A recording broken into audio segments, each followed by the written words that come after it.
Quand vous écrivez à M.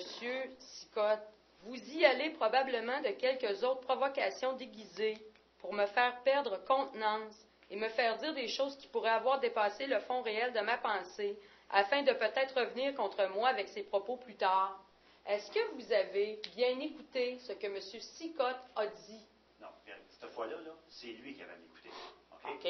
La conversation, là, j'ai dit, écoute, Pierre... L'avez-vous injurié? Avez-vous sacré après lui? Ça va faire. Hein?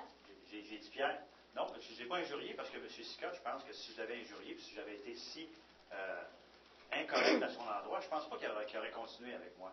Alors, il a continué quand même. Ça, c'est des hypothèses. Je vous demande de répondre à ma question. Ma question, là, c'est avez-vous injurié... C'est hypothétique, fait que je réponds hypothétiquement. Avez-vous injurié M. Sicotte? Avez-vous sacré après lui? Je ne l'ai pas injurié. Avez-vous crié après lui? Non. Vous criez pas? Non? Je suis quand même une personne, quand même. Mais là, j'étais fâché. Peut-être le ton levé un peu. Comme le ton lève, finalement, sur un chantier, est-ce que parce que le ton lève, finalement, on devient harcelant puis menaçant? Quand vous dites que vous avez perdu contenance... On se fait respecter tout simplement l'affaire, madame. Lorsqu'il est question, finalement, de perdre la crédibilité d'un peut-être un bon client, on engage finalement un collaborateur, on nous a donné une bonne référence, tout ça, et qu'on risque finalement de perdre ce bon client-là qui nous apporte peut-être potentiellement 100 000, 200 000 par année de contrat, et que je vais perdre ce client-là à cause d'un collaborateur, je donne 6 heures à lui.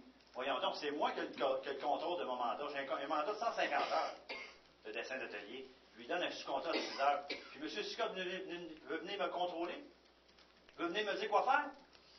Vous acceptez... J'ai travaillé pour ADF, j'ai travaillé pour Montmétal, j'ai travaillé pour les plus gros fabricants d'acier. On avait des projets aux États-Unis, j'ai travaillé pour des projets d'aéroport de Boston.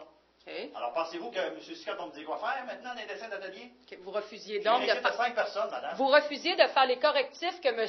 Sicotte vous demandait de faire. Est-ce que ça, c'est exact? Oui, parce que c'était des dessins d'atelier bon. qui fournissaient. C'est clair? Okay. C'est pas des dessins d'ingénierie. Vous avez refusé? Les dessins d'ingénierie, là, il les a faits au mois de mai. Et lui-même a dit qu'ils avaient terminé à 95%. Vous avez refusé de faire les correctifs que M. Oui, parce Sicotte... que c'est des dessins d'atelier. Okay. C'est M. Sicotte qui a fait les correctifs. Okay. Je n'étais pas d'accord avec. Il a enlevé les numéros de marque. Lorsqu'on transfère des fichiers par fichier électronique, finalement, on met à jour le fichier. Lorsque M. Sicotte a fait ça, ce changement-là, ça me le dit, alors, il a retardé mon travail, puisqu'en enlevant le numéro de marque et en mettant finalement le fichier par-dessus, donc, tu fais en sorte que finalement le fichier remplace le fichier antérieur, puisqu'on communique par email, ce qui fait que le fichier antérieur, finalement, a enlevé les numéros de marque. Alors, j'étais obligé, finalement, de remettre les numéros de marque, et M. Sicotte, finalement, m'a donné du travail de plus.